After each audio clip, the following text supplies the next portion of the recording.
خب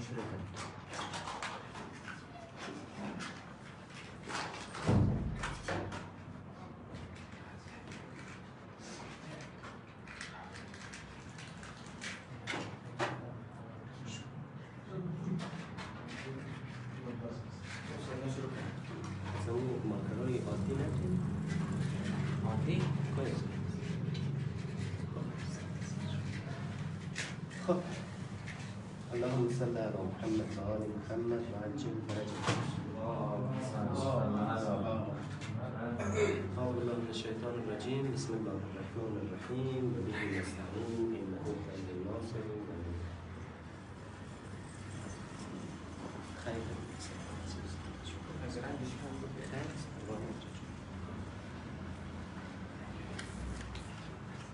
قبل از اینکه بریم روی درس، ولادت با سعادت زینب کبری سلام الله علیها را خدمت آقا امیرالمومنین علی بن ابی طالب علیه السلام و خود به عالم امکان حضرت مهدی موعود عجل الله تعالی فرجه الشریف و تمام شیعیان عالم و بالخصوص شما عزیزان تبریک و تهنیت فرزند.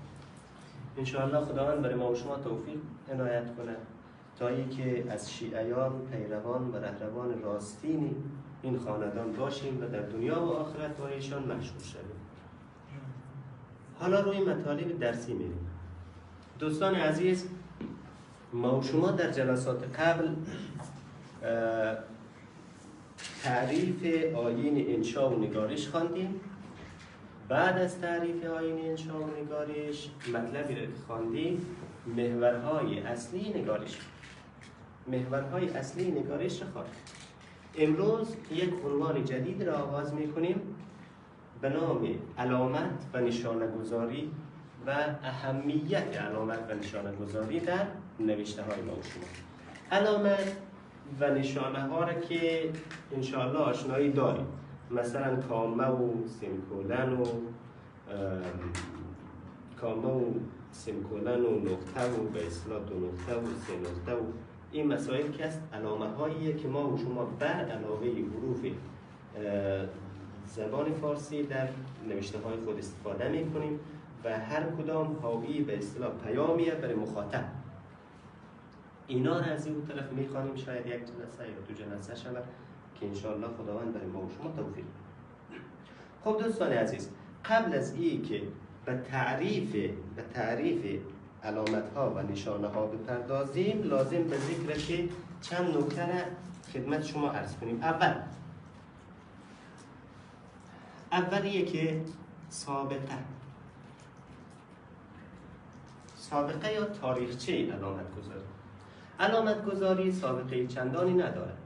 ما و شما نوشتار زبان دری یا فارسی و گفتار زبان دری و فارسی، موارد استعمال زبان دری و فارسی قدامت بسیار زیادی داره، اما علامه ها و نشانه ها قدامت چندانی نداره.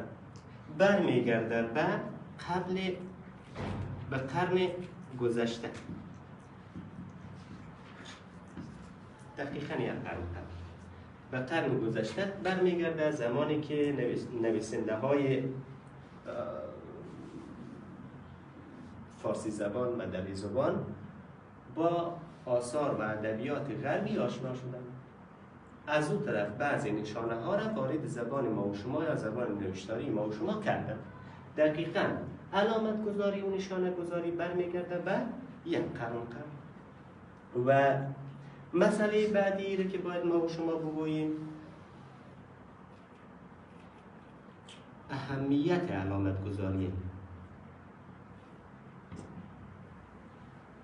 ببینین عزیزان، اهمیت علامت گذاری به اینه زمانی که ما و شما میخواییم بعضی مطالب را بیان کنیم، به خاطر این که مطالب ما و شما ابهامی نداشته باشد و کاملا ابهامات از نوشته های ما و شما رفت شود و چیزی گنگی در نوشته ما و شما نباشه. مثلا یک جای هست ما و شما یک امری را بیانی یا بیانیه به اصطلاح میگیم یا مینویسیم، بیانیه هست.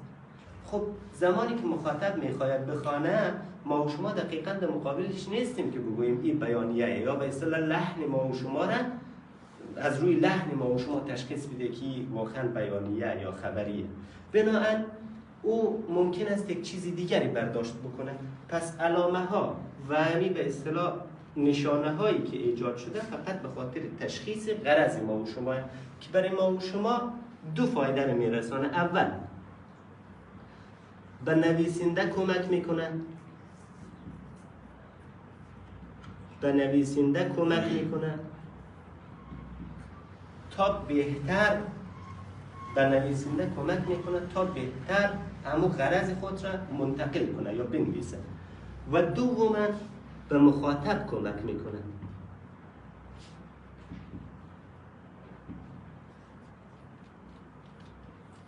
به مخاطب کمک میکنه که بهتر غرض نویسنده رو بگیره.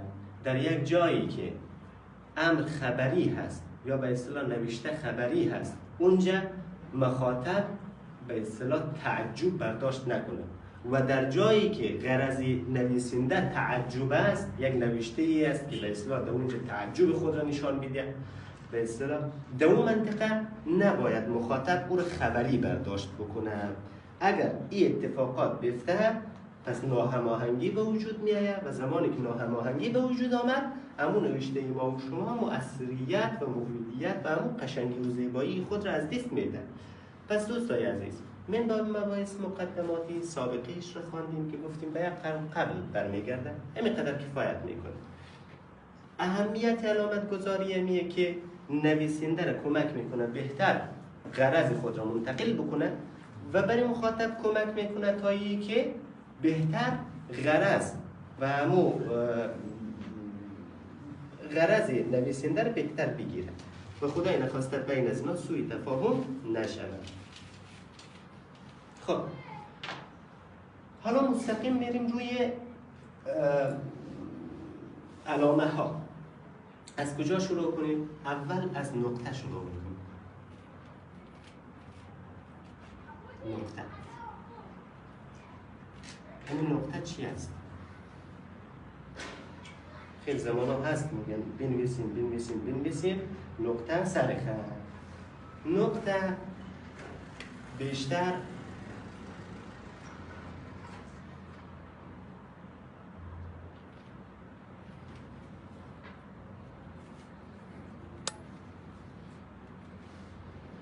اوقات یا اکثر اوقات برای ختم کلمات و جملات یا به اصطلاح خط یا سطر به کار میبرند. یک حرف را ما و شما میگیم، در آخر زمانی که رسید بعد از اون هیچ کدام مطلبی نماند، ما و شما چی کار میکنیم؟ نقطه میگذاریم تا ای که مخاطب زمانی که نوشته ما و شما رو میخوانه این جمله ای که تمام شده را هیچ به اصطلاح اون جمله بعدی که میاره به دنبال از این به اصطلاح قطار نکنه و مفهوم از اینا رو یکی نداره. این را نقطه میگذاریم تا ای که مخاطبم بفهمد جمله نویسنده در این منطقه تمام شده، جمله جدید را از این منطقه شروع میکنه. به خاطر آخر جملات یا انتهای جملات یا پایان جملات استفاده میشه.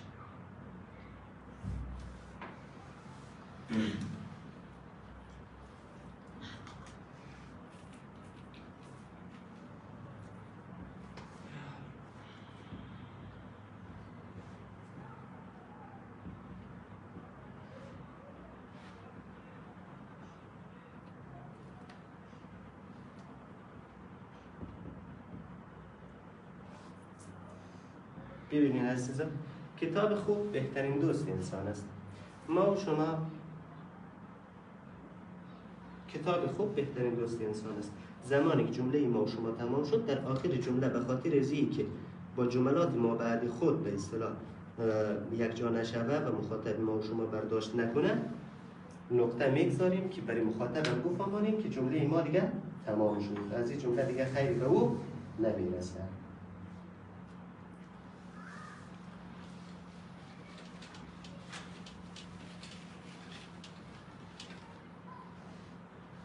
دومین مورد استفاده ای که داره برای کلمات اختصاری، برای کلمات اختصاری استفاده میشه. خب دوستان عزیز، برای کلمات اختصاری چه رقم؟ مثلا ما شما در افغانستان یک چیز رو داشتیم به نام کلمات اختصاری، بیشتر در همین مسائل انگلیسی بیشتر ما شما مواجه شدیم دیگه. مثلا داشتیم P R T، یا یک چیز دیگه داریم به نام T T P، یا یک چیز دیگه داریم به نام خب باشید تکمیل کنیم الف الف الف. شما چی گفتین سعید؟ بی یو آر بر عمر یو ال باشه. بی یو ال بر عمر لعنت بر انگلیس. خب بی یو ال ال. اینا دوستان اینا کلمات اختصاری. مثلا پی آر تی، تی تی پی طالبانی، تحریک طالبان پاکستان، امارت اسلامی افغانستان. در دوران جمهوریت چیز نمیشتم کنه؟ جمهوری اسلامی افغانستان، همین قسمت چیز. خب وی یو ال که واسه یه گفتم. خب دوستای عزیز، برای جدا کردن علامت های اختصاری ما و شما از نقطه استفاده میکنیم. www.ir این چیزا که هست دقیقا استفاده میشه.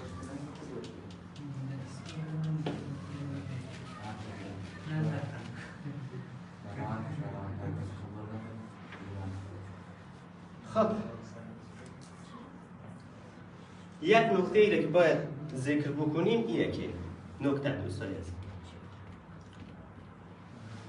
یک زمان هست ما و شما یک جمله میاریم عزیزان، مثلا گفتیم کتاب خوب بهترین دوست انسان است.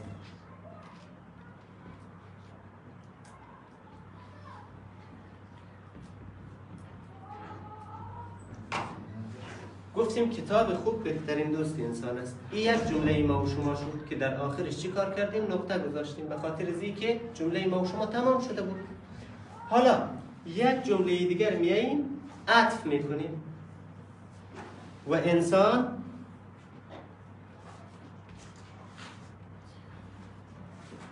نیازمند دوستی مهربان میباشه. خب دو تا جمله شد. یک جمله را به اصطلاح آوردیم که اینجا مفهومش تمام شده بود، یک تا جمله دیگر را آوردیم عطف کردیم بر او. پس در اینجا دو تا جمله داریم که تمام بشه. پس دو تا نقطه در آخرش لازم داریم ما و شما. اما گپ اینجاه، اگر دو تا جمله آوردیم بر هم دیگر عطف کردیم، فقط یک تا نقطه را در آخر هر دو میگذاریم که او در آخرین بخش جمله ما و شما قرار میگیره. پس گفته میتونیم کتاب خوب بهترین دوست انسان است، یا یک به اصطلاح با واو یا با کامه عطف میکنیم و میگیم که و انسان نیازمند یک دوست خوب. این نکته ای بود که ما و شما میگیم جان. دو تا جمله را زمانی که بخوایم عطف بکنیم به هم دیگه، یک تا نقطه میآید و در آخر جمله دوم. چند جمله متعدد که بخوایم عطف بکنیم، اونمویه که خب معطوف علیه یک چیز میشه دیگه. یک چیز شد، پس یک خط ماله کار داره که اون نقطه تا آخر کلشون بیاید. مثلا 5 تا جمله رو با هم عطف کردیم، یک تا جمله یک نقطه تا آخرش نقطه تمام است برای کل جملاتی که ما شما داشتیم. خب این مسائل مربوط به نقطه بود که اول گفتیم به خاطر ختم جملات می آید، دوم گفتیم که به خاطر جدا کردن کلمات اختصاری می آید. بعد از نقطه بهتر است یک چیز دیگر بگوییم، ویرگول. بعضی ها میگن ویرگول یک اسمش یک اسمش کامه، یک اسم دیگر بعد. این سه چیز. خب ورگول کامه یا بعد. نشانه مکس کوتاه در جمله است.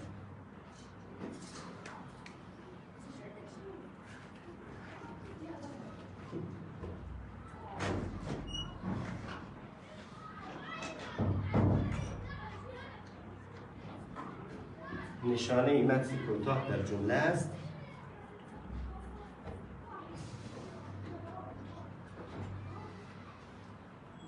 و نشان دهنده اینکه دو قسمت کاملا با هم پیوند دارند.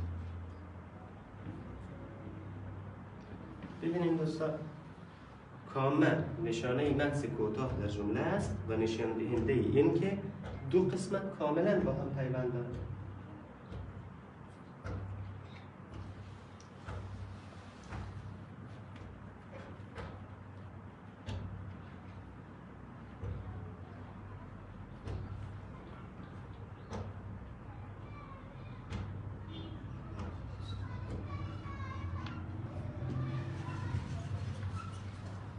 مثلا نابرده رنج گنج میسر نمیشه.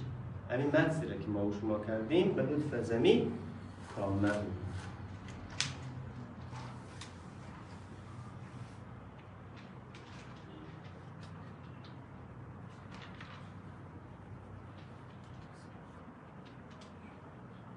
البته این مثال هایی را که ما بر شما میزنیم مثال های خیلی عادیه خب که فقط سر کلاس باشه و کوتاه باشه و به اصطلاح چون زیاد اگر بخوایم بنویسیم هم وقت کلاس را میگیرن همین به اصطلاح از ظرفیت کلاس و تخته و نوشتن خارجه. شما اگر مراجعه بکنید به کتاب ادبیات و به اشعار و به این مسائل باز مثال های بسیار جذاب و شیرین می‌بینید.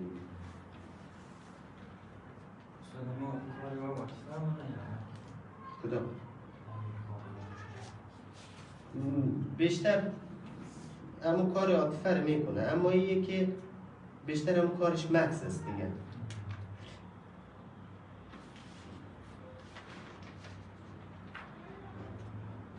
خب عاطفه که از دو تا جمله مستقل رو به هم ربط میده یا یک جمله نامستقل یک مستقل رو به هم ربط میده، اما کام اون رقم نیه. کامه که از یک تا جمله رو به چند پارچه میتونه همزمان تقسیم کنه.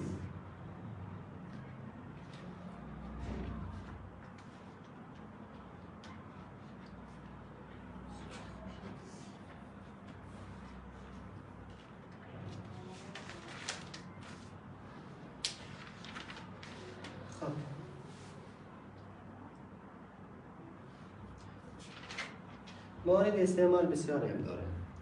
مثلا یکی میان دو جمله پیرو و پایه و پیرو که اینا جملات رو نخواندیم، انواع جملات رو بعدا میخوام. خب موارد استعمالش هم که از گفتیم بین دو جمله استعمال میشه. البته بین در قسمت جملات که رسیدیم باز انواع جملات را میخوانیم. بین جملات پایه و پیرو مثل از نابرده رنج گنج میسر نمیشه. خب یک موردش یه که بین دو جمله پایه و پیرو که است استعمال میشه که اون باز انواع جملات که رسیدیم باز جمله پایه و پیرو رو بر شما میگیم. یک مورد استعمالش یه رقم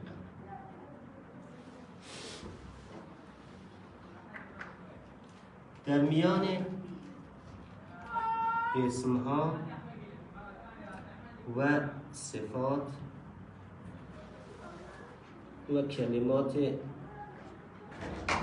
متعاطف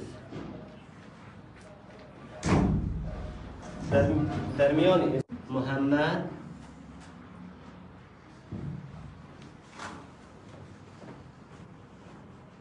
علی حسن حسین فاطمه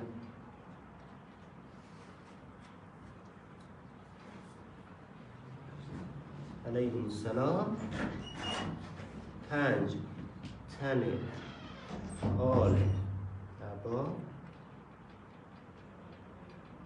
خب ببینید عزیزان، محمد علی حسن حسین فاطمه علیهم السلام 5 تن آل عبا می باشه. اینا که بود متعاطفن کلا، اما بین اینا با چی پر شده؟ با کامل. محمد علی حسن حسین فاطمه، همه اینا که هست با یک چیز جدا شده که کامل باشه. میان اسم ها و صفت های متعاطف میه استعمال میشه.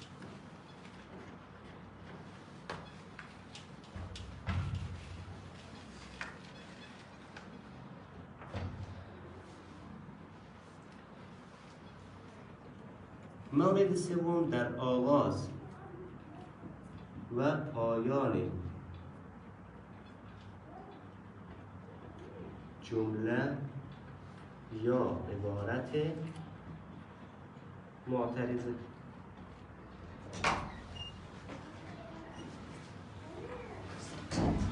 در آغاز و پایان جمله یا عبارت معترضه استفاده میشه.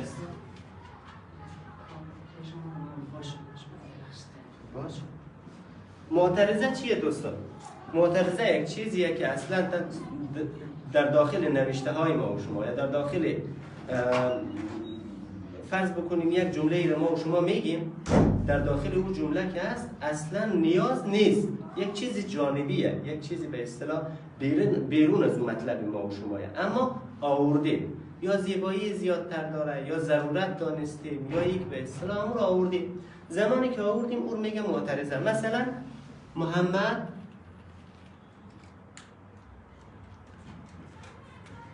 صلی الله علیه و آله و سلم، حضرت محمد صلی الله علیه و آله و سلم پیامبر بزرگ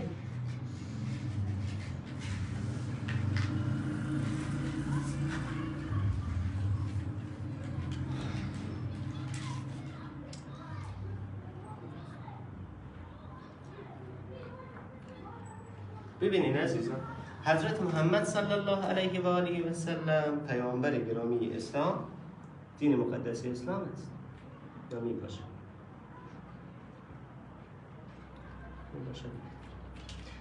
ببینید عزیزان، حضرت محمد حالا صلی الله علیه و آله و سلم چی باشه چی نباشه، جمله ما و شما هیچ نقصی نداره.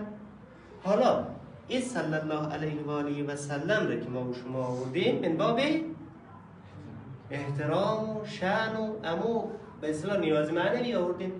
پس زمانی که آوردیم چه باشه چه نباشه و جمله ما و شما هیچ خدشه‌ای وارد نمیشه. این چیزها رو میگم معترضه. حالا یک مورد استفاده علیکم السلام، یک مورد استفاده کامل که هست در اول و آخر جملات و یا عبارات معترضه است که ما و شما استفاده میکنیم.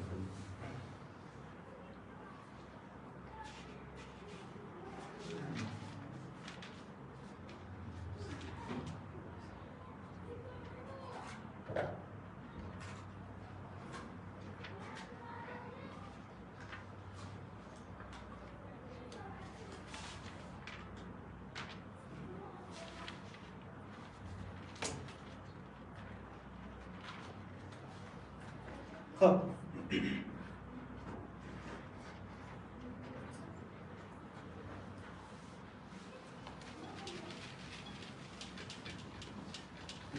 یک مورد دیگر استفاده کامل برای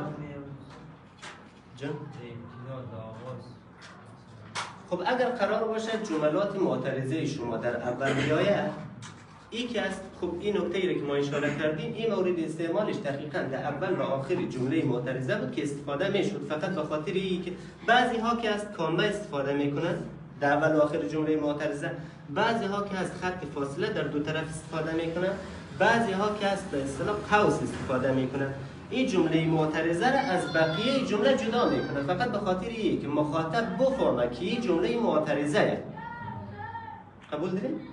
این جمله مثلا یک جایی که ما و شما هست، مثلا چی بگوییم،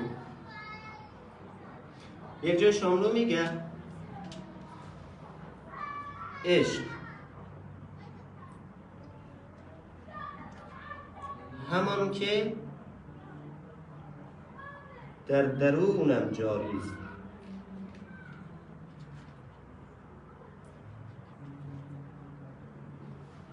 بعد از اون جمله خودش رو ادامه میده. ببینید عزیزان، عشق همان که در درونم جاری است.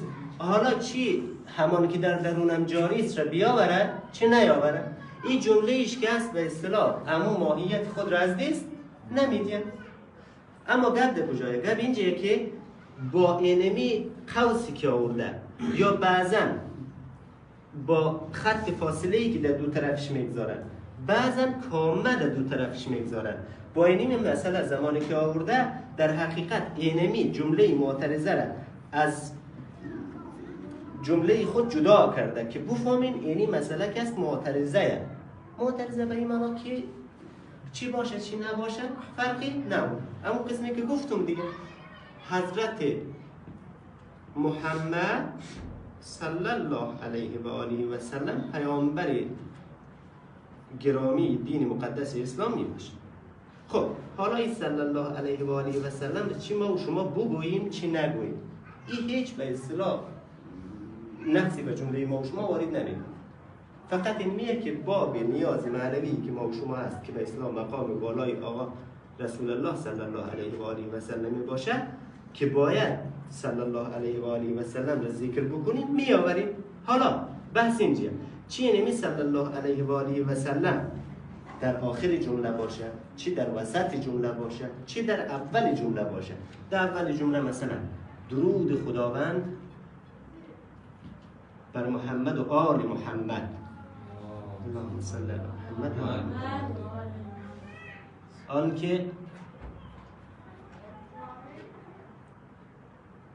آنکه بشر را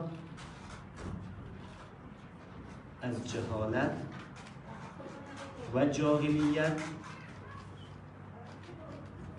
رهاند. ببینید عزیزان، درود خداوند بر محمد و آل محمد، آنکه بشر را از جهالت و جاهلیت رهاند.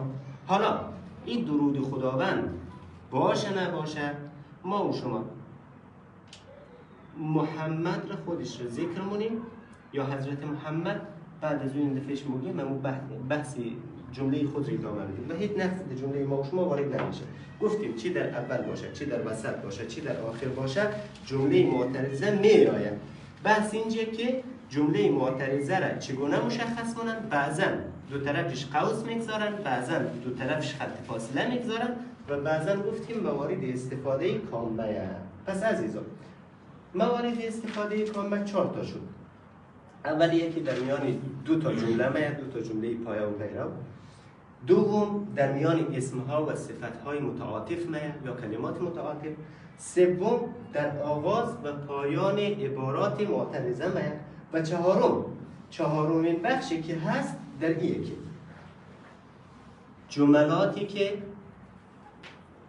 جملات یا کلماتی که اضافه نشده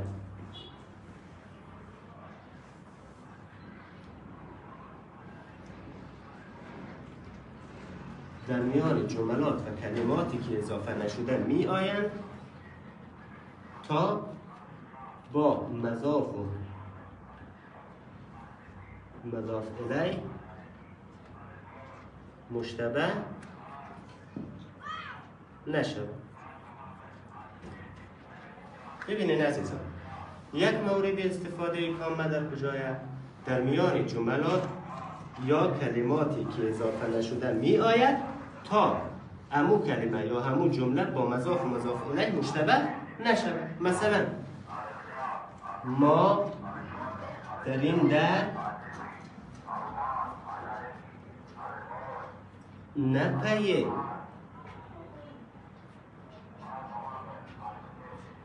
حشمت و جاه آمده ایم.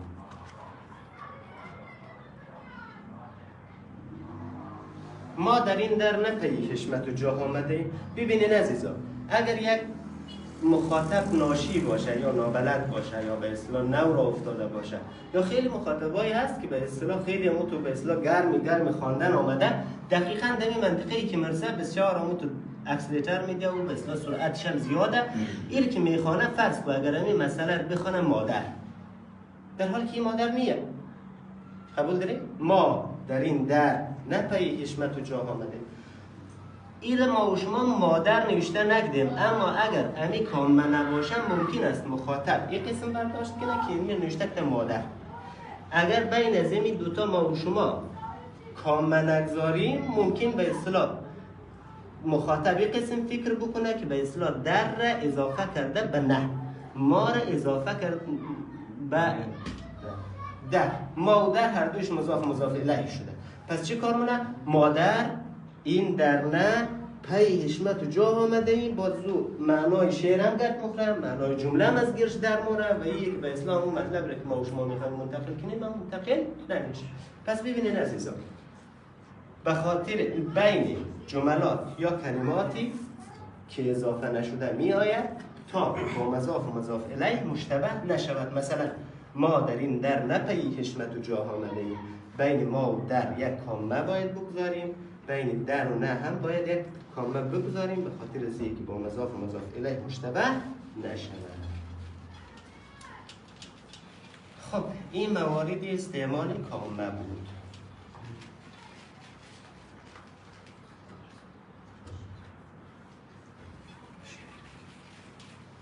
چهار مورد استعمال داشت.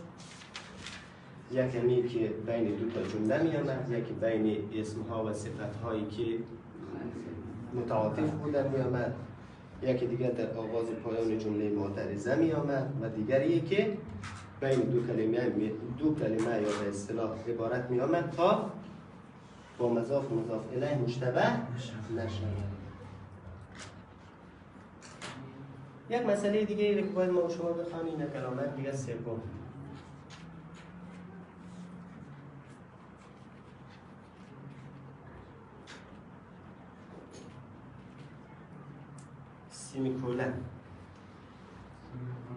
سیمیکولن یا اگر ایش خیلی سخته ایرم ویرگول میگم. خب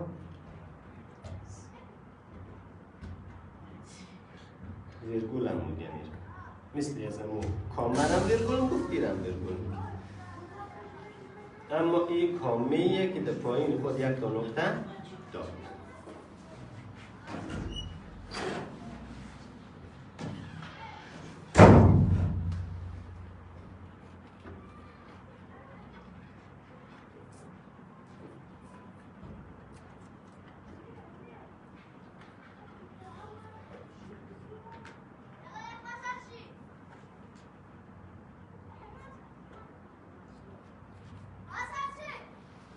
نشانه درنگ طولانی در میان دو جمله است.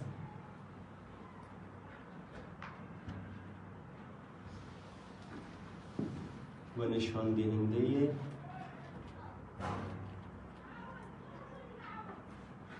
این که این دو جمله با هم پیوند دارند. کامل تمامی منطقه بود، البته می گفتیم که این دو جمله با هم کاملا پیوند دارند. این تعریف کامل بود. حالا ویرگول چی فرقی داره با کامل؟ یعنی بخش بعدیه. و این پیوند به حدی در نبود یکی دیگری ناقص باشد. و این پیوند در حدی نیست که در نبود یکی دیگری ناقص باشه. ببینین عزیزان، یک تعریف ما و شما در کامه خواندیم. نشانه درنگ تو او البته نشانه درنگ کوتاه بود، یک مکس بود، در میان دو جمله بود و نشان دهنده ای بود که دو جمله کاملا با هم پیوند داره. اما این میگه نشانه درنگ طولانی در میان دو جمله است و نشان دهنده این که این دو جمله با هم پیوند دارد و این پیوند در حدی نیست که در نبود یکی دیگری ناقص باشد. دو تا جمله با هم ربط دارد اما او قدر ربط نداره که حالا اگر یکیش نبود دیگهش به اصطلاح چیکار شود؟ نقصی به او ایجاد شود و معنانت یا او به اصطلاح از بین.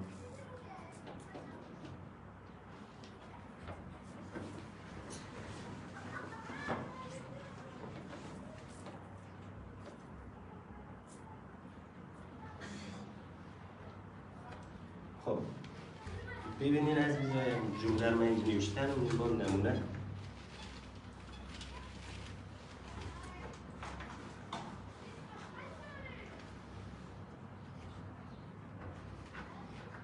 در زندگی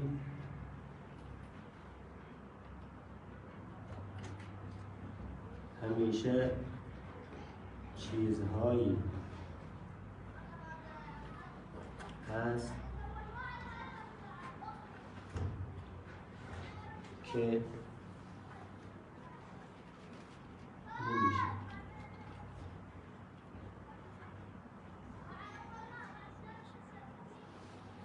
در زندگی همیشه چیزهایی هست که نمیشه بود، اما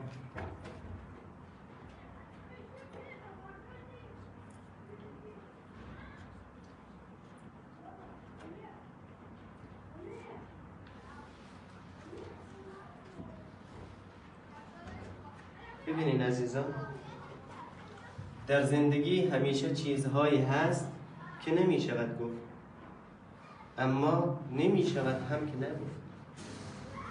حالا بحث در کجایه؟ بحث اینجایه که سیمیکولن اینجا آمده استفاده شده. اینجا زمانی که سیمیکولن استفاده شده پس این معنا رو برای ما و شما میرسانه که اینمی جمله با اینمی جمله پیوند داره. اما اگر اینمی جمله ما و شما حذف شود یا نباشه هیچ ضرری به این جمله نمیرسه.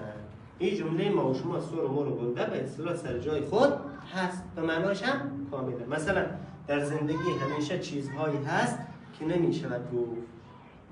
حالا این کدام نقص رو داره؟ خیر. اما سیمیکولن که آمده میگه اینی جمله که است به اصطلاح